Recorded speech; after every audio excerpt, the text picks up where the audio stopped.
Friends, it's very important. There are some theorems which are very important to solve the examples. आपल्याला गणित सोडवण्यासाठी काही theorems उपयोगी पडणार आहेत ते आपण जरा इथे बघूया. Corollary of cyclic quadrilateral theorem याला म्हणतात चक्रीय चौकोनाचे उपप्रमेय. पेज 69 वर आहे. तर ते काय म्हणतोय लक्षात घ्या की एक सायकलिक क्वाड्रिलॅटरल काढा, त्याचा एक्सटेरियर अँगल काढा. एक चक्रीय चौकोन काढा आणि त्याचा बाह्य कोन काढा. चक्रीय चौकोनाचा बाह्य कोन कसा येईल बघा सर. आता पहिल्यांदा तुम्हाला चक्र काढलं पाहिजे. हे चक्र बरोबर सर. मग आता चक्रीय चौकोन काढला पाहिजे. म्हणजे लक्षात घ्या हे तुम्हाला असे काहीतरी या ठिकाणी 4 पॉइंट्स द्यावे लागतील सर. असे बरं सर, असे 4 पॉइंट्स दिले आणि हा झाला सायकलिक क्वाड्रिलॅटरल. हा सायकलिक क्वाड्रिलॅटरल. नाव देऊया ए, बी, सी आणि डी. आता हा सायकलिक क्वाड्रिलॅटरल झाला. ह्याचा एक्सटेरियर अँगल काढा, बाह्य कोन. बाह्य कोन कसा काढायचा तर ह्याची एक बाजू अशी पुढे वाढवायची. अशी याची एक बाजू लक्षात घ्या इथं पुढे वाढवायची. म्हणजे हा काय झाला बघा सर. हा झाला तुमचा बाह्य कोन. हा झाला एक्सटेरियर अँगल. आणि हा एक्सटेरियर अँगल कॉन्ग्रुएंट आहे, एकरूप आहे angle opposite to its adjacent interior angle. Adjacent म्हणजे लगतचा, लगतचा अंतरकोन. आणि हा जो काही लगतचा अंतरकोन आहे लक्षात घ्या, ह्या बाह्य कोनाच्या लगतचा हा जो इंटेरियर अँगल आहे त्याच्या अपोजिटचा कोन म्हणजे हा, त्याच्या समोरचा कोन, हा एक्सटेरियर अँगलच्या, ह्या एक्सटेरियर अँगलच्या आतला लगतचा कोन, त्याच्या समोरच्या कोन हा, याच्याशी हा एकरूप असतो. म्हणजे angle BAD congruent to angle DCE हा बाह्य कोन लक्षात घ्या. हे त्याचं प्रमेय सांगतं. चक्रीय चौकोनाचा बाह्य कोन हा अंतरविरुद्ध कोना एवढा असतो. हे समजते का बघा सर. चक्रीय चौकोनाचा बाह्य कोन exterior angle of cyclic quadrilateral is congruent to opposite to its adjacent interior angle. Its adjacent interior angle च्या opposite angle शी congruent असतो हा. म्हणजे angle DCE, measure of angle DCE हा एक्सटेरियर अँगल हा कॉन्ग्रुएंट आहे कुणाशी, हा इंटेरियर अपोजिट अँगलशी BAD शी, मेजर ऑफ अँगल BAD शी. हे त्यांनी सांगितलंय सर. हे आपल्याला लक्षात ठेवायला लागेल. हे आपल्याला एक्झाम्पलसाठी खूप उपयुक्त आहे असं मला वाटतं. This is very important. I repeat, हा जो लक्षात घ्या चक्रीय चौकोन आहे, हा या ठिकाणी लक्षात घ्या आपण पाहतो आहोत तिथे हा जो काही चक्रीय चौकोन इथे दिसतोय ABCD is a cyclic quadrilateral. आणि त्याची एक साईड वाढवली, हा एक्सटेरियर अँगल. आणि हा एक्सटेरियर अँगल त्याच्या इंटेरियरच्या अपोजिट अँगलशी कॉन्ग्रुएंट असतो. सर समजते का बघा. Therefore angle A congruent to angle C. Angle लक्षात घ्या हा angle C congruent to angle A, angle C congruent to angle A. हे लक्षात ठेवूया आपण. हा थिअरम बघा बरं sir. If 2 points on a given line subtend equal angles at 2 distinct points on the same side of the line. म्हणजे sir आपण अशी एक लाईन घेऊया सर. पहा लक्ष आहे का. अशी एक छोटीशी लाईन घेऊया. बरोबर सर. ह्या लाईनचं नाव देऊया AB. बरोबर सर. ही जी 2 पॉइंट्स आहेत A आणि B, हे 2 points on a given line, ही लाईन आहे. Subtend equal angles at 2 distinct points. म्हणजे इथे एक पॉइंट आहे असं गणित धरा सर, हा C आहे. आणि लक्षात घ्या इथे एक पॉइंट आहे असं गणित धरा D आहे. म्हणजे हे आता 2 अँगल, ही जी लाईन आहे ह्या 2 डिस्टिंक्ट भिन्न बिंदूंशी इक्वल अँगल करते. म्हणजे ह्यांनी समजा लक्षात घ्या असा एक अँगल केला सर, हा अँगल. आणि हा अँगलचं समजा माप जेवढं आहे हे अँगल, तेवढंच D बरोबर होणार सर. सेम तेवढंच D बरोबर होणार. म्हणजे कसं होणार बघा सर, हा अँगल सुद्धा सेम होणार. असा अँगल हा सुद्धा सेम होणार. आणि असं जर झालं एखाद्या लाईननं त्याच्या एकाच बाजूला असलेले जे 2 भिन्न बिंदू आहेत, दोन डिस्टिंक्ट पॉइंट्स आहेत ज्याच्याशी जर अँगल सेम केला तर हे जे चारही पॉइंट्स आहेत ए बी सी डी हे चारही पॉइंट्स कॉनसायकलिक असतात, म्हणजे चक्रीय असतात, एकाच वर्तुळावर असतात. म्हणजेच हा जो चौकोन ए बी सी डी आहे हा जो लक्षात घ्या ए बी सी डी हा जो आहे हा चक्रीय चौकोन होतो. चौकोन ए बी सी डी काय होतो सांगा सर? चक्रीय चौकोन होतो. हा कसा होतो तर ह्याचं तुम्हाला मी एक थिअरम सांगतो सर. मगाशी आपण तो शिकलेला आहे. मगाशी तुम्ही हे शिकलाय का बघा सर की एक समजा असं आपण एक सर्कल काढलं सर. बघा मगाशीच आपण हे शिकलोय का बघा सर. हे आपण एक सर्कल काढलं हा, आणि ह्या सर्कलमध्ये लक्षात घ्या असं गृहीत धरा की आपण इथे एक अशी लक्षात घ्या ही लाईन काढली, सेगमेंट काढली आणि ह्याला नाव दिलं ए. बरोबर आहे सर. ए आता हे समजा कट केलं खालनं आपण एक 2 मिनिटासाठी. लक्षात आलं? आता हा जो आर्क आहे ब्ल्यू आर्क, ह्या ब्ल्यू आर्कला सांगितलं की 2 अँगलला इन्स्क्राईब कर. ह्या ब्ल्यू आर्कला काय सांगितलं? 2 अँगलला इन्स्क्राईब कर, 2 अँगल्सला अंतर्लिखित कर, 2 कोणाला धर. मग आता या ठिकाणी लक्षात घ्या हे 2 हात आहेत ए आणि बी आणि ही बॉडी आहे. मग बॉडी टच केलं लक्षात घ्या सर आणि असा एक अँगल काढला. बरोबर. आणखीन एक लक्षात घ्या आपण अँगल काढला. लक्षात घ्या पुन्हा हे 2 हात आहेत. आणखीन एक कोणाला धर म्हणलं त्यानं आणखीन एका कोणाला असं धरलं सर. आता मला सांगा हे 2 कोन कसे असतात? समान असतात का? तर angles inscribed in the same arc are congruent. Angle inscribed in the same arc, समजा हा सी आहे, हा लक्षात घ्या डी आहे. बरोबर आहे. हा सी आहे, हा डी आहे. मग angles inscribed in the same arc are congruent. Angles inscribed in the same arc are congruent. एकाच कंसात अंतर्लिखित केलेले कोण एकरूप असतात. म्हणजेच ए बी सी डी हे चारही बिंदू चक्रीय आहेत का नाही बघा. म्हणजेच ए बी सी डी हा चौकोन चक्रीय आहे की नाही? आहे. म्हणजे हा लक्षात घ्या ह्याचा हा कॉन्व्हर्स आहे. ह्या प्रमेयाचा हा कॉन्व्हर्स आहे. हा थिअरम कुठला सांगा sir? Angles inscribed in the same arc. हा आठवलं का बघा sir? Angles inscribed in the same arc, in the same arc are congruent. Are congruent. आणि हा जो काही थिअरम आहे म्हणजे लक्षात घ्या एकाच कंसात the same arc. The same arc म्हणजे कुठला आर्क सांगा सर? हा ब्ल्यू आर्क. ह्या एकाच कंसात अंतर्लिखित केलेले हे जे 2 कोन आहेत हे 2 कोन कसे असतात? कॉन्ग्रुएंट असतात. Angle C congruent to angle D. म्हणजेच ए बी सी डी हा चक्रीय चौकोन आहे. म्हणजे ह्या जो थिअरम आहे ह्या थिअरमचा हा कॉन्व्हर्स आहे. ह्या थिअरमचा हा काय आहे सांगा सर? कॉन्व्हर्स आहे की एक लाईन असेल, एका लाईनच्या एका बाजूला 2 पॉइंट्स असतील आणि ह्या 2 पॉइंट्सशी जर कोन इक्वल झाले, सबस्टेंड केले तर हे चारही बिंदू चक्रीय असतात, एकाच वर्तुळावर असतात. कळलं sir?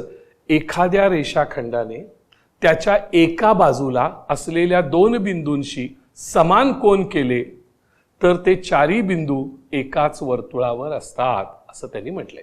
If 2 points on a given line, एखाद्या लाईनवरच्या 2 बिंदूंनी subtend equal angles on 2 distinct points on the same side of the line, रेषेच्या एकाच बाजूला असलेल्या 2 बिंदूंशी समान मापाचे कोन केले तर हे चारही बिंदू देन 4 पॉइंट्स आर कॉनसायकलिक, तर हे चारही बिंदू एकाच वर्तुळावर असतात. हा जो थिअरम होता ह्याचा हा कॉन्व्हर्स आहे सर. ह्या थिअरमचा हा जो थिअरम आहे लक्षात घ्या, या थिअरमचा हा काय आहे सांगा सर? कॉन्व्हर्स आहे. या थिअरमचा हा कॉन्व्हर्स आहे लक्षात घ्या सर. ह्याच्या उलटा हा थिअरम आहे लक्षात घ्या. हा कॉन्व्हर्स आहे. हा मूळ थिअरम आहे आणि हा त्याचा कॉन्व्हर्स आहे लक्षात घ्या. आपल्याला कळते का बघा सर? इथे खूप छान थिअरम्स आहेत 2 जे लक्षात घ्या आपल्याला बघायचे आहेत. If 2 chords intersect each other in the interior part of a circle. म्हणजे पहिल्यांदा तुम्हाला एक सर्कल काढायची सर. पहिल्यांदा काय काढायचं आहे? एक सर्कल काढायचं आहे. सर्कल काढूया सर आपण. हे सर्कल काढलं. ह्या सर्कलमध्ये 2 कॉर्ड्स काढूया जे एकमेकाला इंटरसेक्ट करतात. हा, आणि ते इंटेरियर ऑफ द सर्कल आतमध्ये इंटरसेक्ट करतात. मग त्यातली समजा ही एक कॉर्ड आहे असं गृहीत धरा. ही एक कॉर्ड आहे, कॉर्ड ए बी. आणखीन एक कॉर्ड आहे, लक्षात घ्या सर, कॉर्ड, लक्षात घ्या सी डी. आणि दोन कॉर्ड एकमेकाला ई मध्ये इंटरसेक्ट करतात बरं आतमध्ये. देन मग the measure of angle between them, यांच्यामधला हा जो कोन आहे, लक्षात घ्या हा कोन किंवा हा कोन एकच की, हा जो दोघांच्या मधला हा जो कोन आहे किंवा हा सुद्धा कोन घेता येईल, लक्षात इकडला सुद्धा कोन घेता येईल. हा जो दोघांच्या मधला कोन आहे is half the sum of the measures of the arcs intercepted by the angle and its opposite angle. मग ह्या कोनाचं जर तुम्हाला माप काढायचं असेल, ह्या कोनाचं म्हणजे अँगल बीईडी, जे मेजर ऑफ अँगल बीईडी,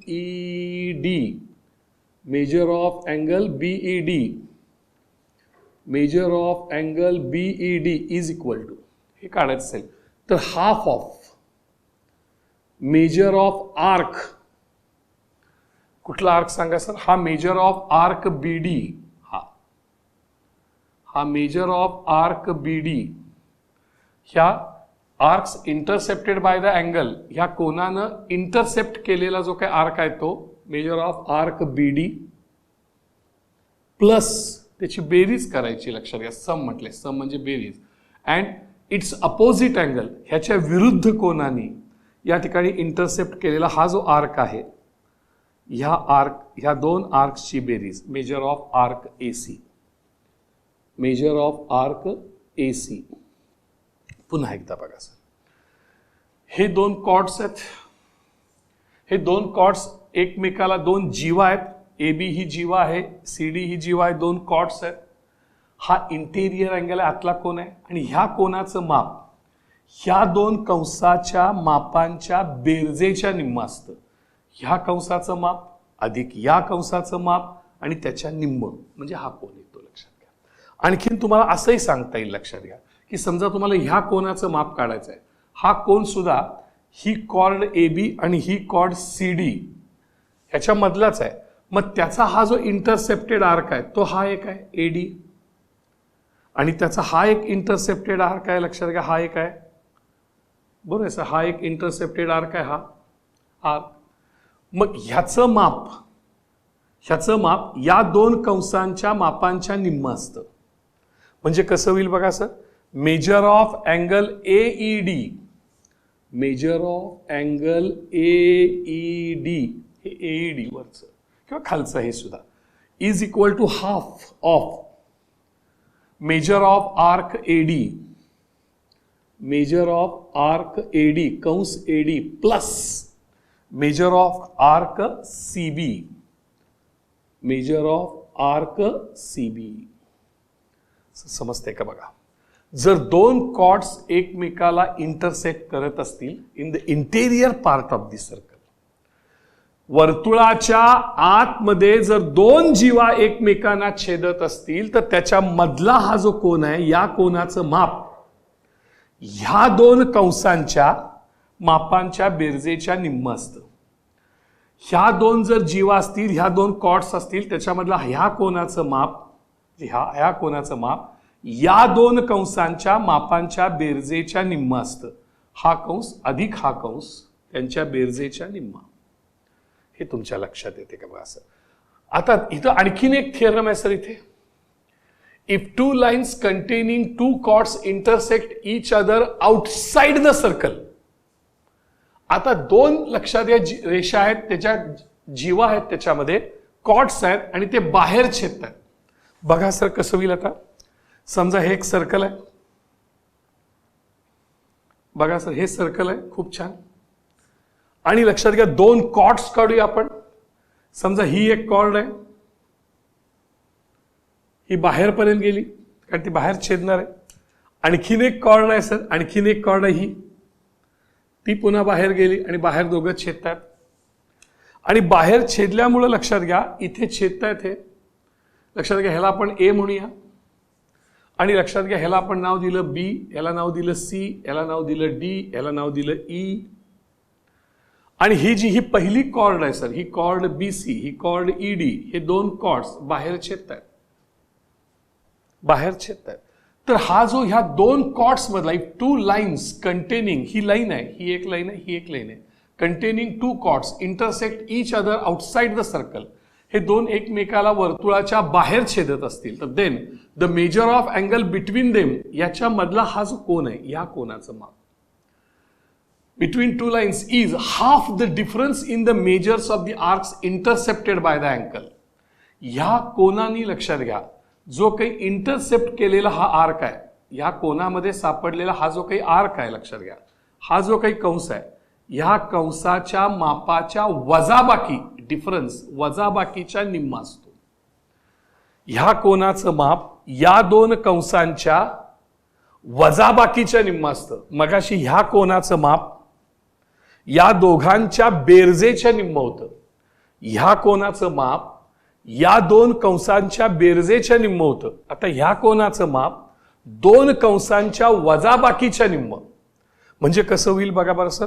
आता इथं measure of angle CAE, measure of angle CAE, measure of angle CAE is equal to ह्या कोनाचं माप 1/2 ह्या दोन कंसांची वजाबाकी. मग मोठं आधी घ्यायचं आणि मग बारकं घ्यायचं.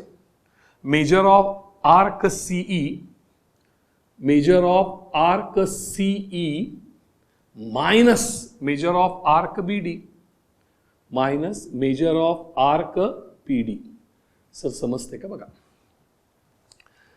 ही एक जीवा आहे, कॉर्ड आहे सर, ही एक कॉर्ड आहे BC, जीवा आहे.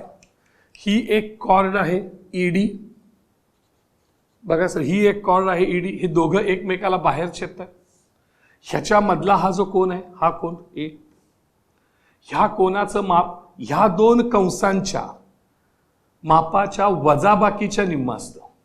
आणि इथं काय सांगा सर, ही एक कॉर्ड आहे AB, ही एक कॉर्ड आहे CD, आणि ह्याच्या मधला हा जो कोन आहे, ह्या कोनाचं माप ह्या दोन कंसांच्या बेरजेच्या निम्म असतं. बेरजेच्या निम्म असतं. कोण आत असेल तर बेरजेच्या निम्म, कोण बाहेर असेल तर वजाबाकीच्या निम्म. हे लक्षात येते का बघा सर. ते खूप इम्पॉर्टंट अशा प्रकारचा हा थेरम, याच्यामध्ये खूप महत्वाचा आहे, लक्षात घ्या सर. हा परीक्षेमध्ये वारंवार येतो. आणखीन एक आता खूप चांगला असा बघणार आहे, दोन थेरम्स आपल्यासाठी खूप उपयुक्त अशा प्रकारचे, इट्स व्हेरी इम्पॉर्टंट थेरम, लक्षात घ्या, खूप महत्वाचे लागणार आहेत. Theorem of angle between tangent and secant. टँजंटला आपण काय म्हणतो सांगा सर, स्पर्शिका, मराठीमध्ये स्पर्श करणारी रेषा. आणि लक्षात घ्या सिकंटला आपण काय म्हणतो सांगा सर, छेदिका, छेदणारी रेषा, इंटरसेक्ट करणारी लाईन. मग अँगल बिटवीन टँजंट अँड सिकंट, मग बघा सर, लक्ष द्या, एकदम महत्वाचं आहे, लक्षात घ्या सर. हा सर्कल बघा सर, हे असं आहे, हे सर्कल आहे. आता आपल्याला एक टँजंट काढायला लागेल, स्पर्शिका. स्पर्शिका म्हणजे काय, what is the tangent, a line touching in only one point two circle. मग ह्याला एकाच बिंदू टच करणारी लाईन. मग मी एकाच बिंदूत टच करणारी लाईन जी आहे ती ही आहे. दिस इज द टँजंट. एकाच बिंदूत ही टँजंट, लक्षात घ्या. ह्याला मराठीमध्ये आपण काय म्हणतो सांगा सर, स्पर्शिका. आता हा जो टच बिंदू आहे, ह्यातनं आता सिकंट काढायची, छेदिका. काय काढायची बघा सर, सिकंट. छेदिका म्हणजे दोन बिंदूत छेदते. हा एक आहे, इकडे एक घेऊया सर, अशी ही अशी घेतली सर, ही छेदिका दिसली का बघा सर. ही छेदिका दोन पॉइंट्स मध्ये, इथे एक आणि इथे एक, ही दोन पॉइंट्स मध्ये, this is known as secant. याला मराठीमध्ये छेदिका असं म्हणतात, लक्षात घ्या. मग angle between tangent and secant हा जो आहे, लक्षात घ्या, angle between tangent and secant दिसला का बघा सर. हा angle, angle between tangent and secant, हा अँगल, हा जो इंटरसेप्टेड आर्क आहे, ही इंटरसेप्टेड आर्क, ही जी इंटरसेप्टेड आर्क आहे त्याच्या निम्मा असतो. ह्या इंटरसेप्टेड आर्कच्या निम्मा असतो. समजा ह्याला नाव दिलं A, हे B, हे C, आणि ह्याला नाव दिलं X. तर अँगल ABC हा XB च्या निम्मा असतो. बघा sir, measure of angle ABC is equal to half of measure of arc AXB लक्षात आलं का बघा. Angle between tangent and secant हा कोण ह्या कंसाच्या निम्मा इंटरसेप्टेड आर्कच्या निम्मा असतो. तसंच आणि एक बघा बरं सर इकडल्या साईडला या. मग अँगल बिटवीन ही टँजंट आणि ही सिकंट आहे, मग हाही कोण घ्या की. मग हा कोण याच्या निम्मा असतो. हा जो कोण आहे मग ह्याला नाव देऊया ABCD म्हणून याला. म्हणजे अँगल ABD हा अँगल जो आहे तो आर्क AB निम्मा असतो. ह्याला Y म्हणूया. आर्क AYB निम्मा असतो. आर्क AYB निम्मा असतो. म्हणजे angle ABD, measure of angle ABD is equal to 1/2 measure of arc AYB. Measure of arc AYB खूप महत्वाचं आहे. Angle between tangent and secant म्हणजे स्पर्शिका आणि छेदिका यामधल्या कोणाचं माप अंतरखंडित कंसाच्या मापाच्या निम्मा असतं. आता मुलांना VIMP ह्याच्यावरती सगळे अवघड एक्झाम्पल्स आहेत. Angles in alternate segments are equal. आता ह्यात इन्स्क्राइब्ड अँगल पण आहे आणि लक्षात द्या angle between tangent and secant पण आहे. अशा दोघांचं कॉम्बिनेशन आहे. लक्षात घ्या सर. बघूया आपल्याला कसं समजतंय. अगदी निश्चितपणाने समजेल असं मला वाटतंय. बघूया सर. लक्ष द्या. तर हे सर्कल आहे. अगदी सर मी तुम्हाला नीट समजावून सांगण्याचा प्रयत्न करेन. इन्स्क्राइब्ड अँगल आणि लक्षात घ्या अँगल बिटवीन टँजंट अँड सिकंट हे दोन इक्वल आहेत असं मला सांगण्याचा मी प्रयत्न करतोय. लक्ष द्या. खूपच महत्वाचं. या थिअरमवर आधारित बहुतांश सगळी टफ एक्झाम्पल्स आहेत. बहुतांश सगळे. बघा सर. आता आपण असं करूया. आता अँगल बिटवीन टँजंट अँड सिकंट बघा सर. तर आपण असं करूया. लक्षात घ्या की हा लक्षात घ्या टँजंट आहे. हा टँजंट आहे. लक्षात घ्या. दिस इज द टँजंट.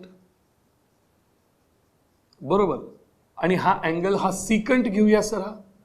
हा असा सिकंट लक्षात घ्या. ही सिकंट आहे. बरोबर सर. ही सिकंट आहे.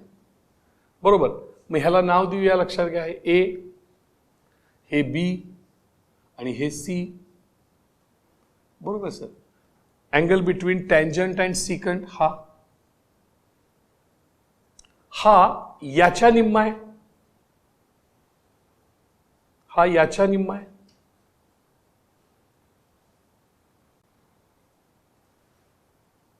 बरोबर आहे सर. याच्या निम्मा आहे. हा याच्या निम्मा आहे. म्हणजे ह्याचं माप समजा लक्षात घ्या 180 असेल तर ह्याचं लक्षात घ्या किंवा 140 असेल समजा. बरोबर आहे सर. ह्याचं माप 140 असेल. लक्षात घ्या काय असेल ते. समजा ह्याचं 170 असेल 160 असेल तर ह्याचं माप किती असेल 80 असेल. हाफ. बरोबर ना. ह्याचं हाफ असेल. तर आता आणखीन एक आपल्याकडे थिअरम आहे बघा सर. तो काय सांगतो की इन्स्क्राइब्ड अँगल थिअरम हा जो आहे या आर्क मध्ये समजा असा जर का एखादा अँगल आपला असा आतमध्ये आला इथे ना पकडला.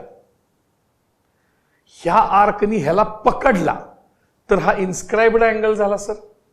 समजा ह्याला मी C म्हटलं. अँगल BCA हा इन्स्क्राइब्ड अँगल झाला.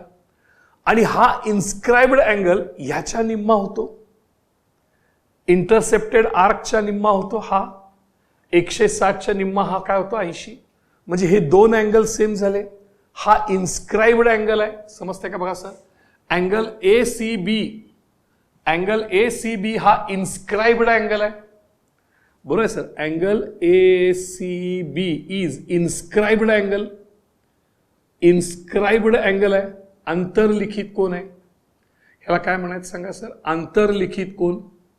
हा अंतर्लिखित कोण आहे. हा. आणि लक्षात घ्या दुसरा हा जो आहे लक्षात घ्या रेड अँगल ABC आणि हा अँगल ABC जो आहे इज हा आहे angle between tangent and secant. Angle between tangent and secant. Angle between tangent and secant. Angle between tangent and secant. म्हणजे लक्षात घ्या स्पर्शिका आणि छेदिका याच्यामधला हा कोण आहे. स्पर्शिका आणि ही छेदिका ही सिकंट आहे. ही सिकंट आहे. स्पर्शिका आणि छेदिका याच्यामधला कोण आहे अँगल एबीसी, आणि हा अँगल एसीबी हा जो आहे इन्स्क्राइब्ड अँगल आहे, ह्याला ह्या निळ्यानं धरले, ह्याला निळ्यानं धरले. मग हा इन्स्क्राइब्ड अँगल आणि हा angle between tangent and second हे दोन्ही कोण ह्या इंटरसेप्टेड आर्कच्या निम्मे असतात, ह्याच्या निम्मे असतात, ह्या कंसाच्या निम्मे असतात.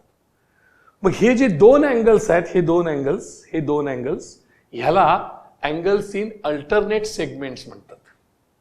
ह्याला काय म्हणतात? Angles in alternate segments. ह्या दोघांना अँगल्स इन अल्टरनेट सेगमेंट्स असं म्हणतात. Angle ACB and angle ABC are known as angles in alternate segments आणि दे आर इक्वल. बरोबर, लक्षात घ्या. मग इथं आपण एक वाक्य टाकूया बघा. असं इथे काय म्हणता येईल? अँगल एसीबी हा जो आहे, हा अँगल एसीबी आणि हा जो रेड आहे अँगल एबीसी, हे दोन इक्वल आहेत सर. हे दोन इक्वल आहेत, हे आणि हे. आणि these angles are known as angles in alternate segments. These angles are known as, लक्षात घ्या, दीज अँगल्स हे जे कोण आहेत, these angles are known as, हे कोण जे आहेत लक्षात घ्या ते काय म्हणून ओळखले जातात? तर angles in alternate segments. Angles in alternate segments. Angles in alternate segments. Angles in alternate segments हे नाव आहे, लक्षात ठेवायचं सर. म्हणजे angles in alternate segments are equal. हे जे अल्टरनेट सेगमेंट्स मधले जे कोण आहेत लक्षात घ्या, म्हणजे ही जी सेगमेंट आहे त्याच्या अलीकडले पलीकडला कोण, हे जे अल्टरनेट सेगमेंट्स मधले जे अँगल्स आहेत ते इक्वल असतात असं हे थिअरम सांगतो सर. आपल्या लक्षात येते का बघा sir? Angles in alternate segments are equal म्हणजे टँजंट सिकंड मधला हा कोण आणि इन्स्क्राइब्ड अँगल मधला हा कोण हे दोन्ही कोण इक्वल असतात. अतिशय महत्वाचा थिअरम आहे, लक्षात घ्या. हे आपण लक्षात ठेवूया आणि एक्झाम्पल्स आता घ्यायचे आहेत आपण.